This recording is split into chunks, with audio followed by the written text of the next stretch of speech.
Welcome to day 25 of the Python programming challenge where I do like a quarter way to go. I don't know if that makes sense. My name is Fimilayo and today we will be building a simple Python project. We will be using a converter to convert from binary numbers to decimal numbers. You might be wondering why we're doing so much project. It is very essential to be able to implement all the stuff that you've learned in Python project so you can actually see it at work.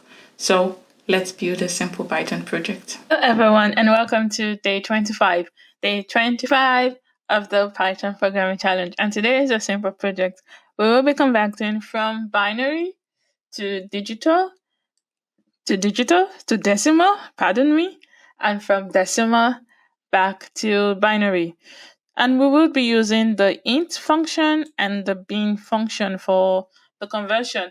So what we want to do is that we want to ask the user to input, to choose what they want. Either they want to convert from binary to decimal or choose from decimal to binary. And then we want them to enter their values. And we want to use int function if they want to convert to integer, or bin function if they want to convert to binary. So decimal numbers are used to describe a number that has an whole number and a fractional number. So 0.2 is a decimal number, 0.5 is a decimal number, and so on. While binary number is defined by a number that is expressed in base 2 numeral system. So this is example. So that's binary numbers are numbers, like we said, the computer reads in binaries.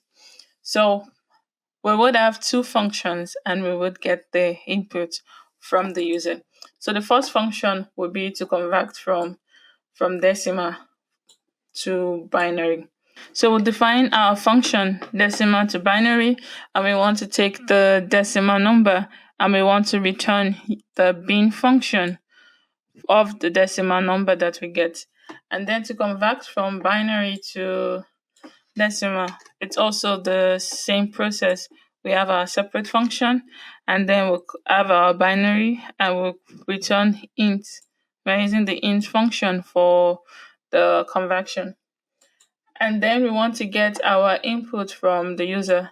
So the input are in stages. The first thing is to determine which of these functions we want to run. Either we want to run the decimal to binary or the binary to decimal. So we want the user to determine that by either entering B for binary or D for decimal. And then if their choice is then equal to B, for example, then we would want them to enter a number and we would then want to run the binary to decimal function. So that's two things. Once they choose B as their choice, then enter your binary number and then we want to run, we'll call this function and then do the conversion. But what if they enter D for decimal? Then we want them to enter their decimal number and then we want to call our second function for the conversion. So either B or D. And we also have to be able to give the option like, you cannot control what your user enters. So if they don't enter either B or D, we want to tell them that it is an invalid choice. And that's where the else statement comes into play. So if I run this, a double equal to. If I run this, then we have convert binary to decimal or decimal to binary. So if I click on B, that is to convert from binary to decimal. And then I enter binary number 011 and I click on enter, we get the value. So that is 3. And then if I run this again, and then I click on D, that is decimal to binary, and then I enter 20. Then we get 10100.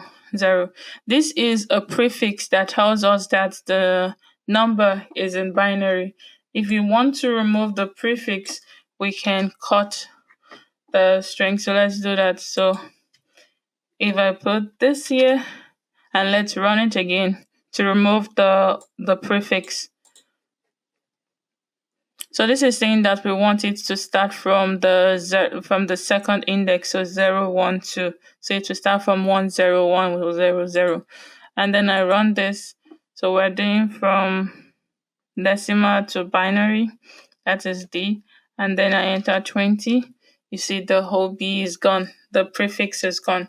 So this is a simple project of conversion. We made use of functions and we made use of the return statement, and we also made use of the input statement and the if statement. So that's why I said that building projects helps you to put whatever you've learned in Python, helps you to put it in good use. Because see a simple project and see all the things we're able to do. If statement, input statement, functions, return statement, and we even did slicing of our results. So do a project today. Thank you so much for watching that video. I hope you were able to learn something from it. Do not forget to like, subscribe, and leave a comment. And don't forget to also try the practice questions that are in the Jupyter notebook and put your solutions in the comment section. Let's build a community together. As always, the link to that notebook is in the description below, and I'll see you tomorrow.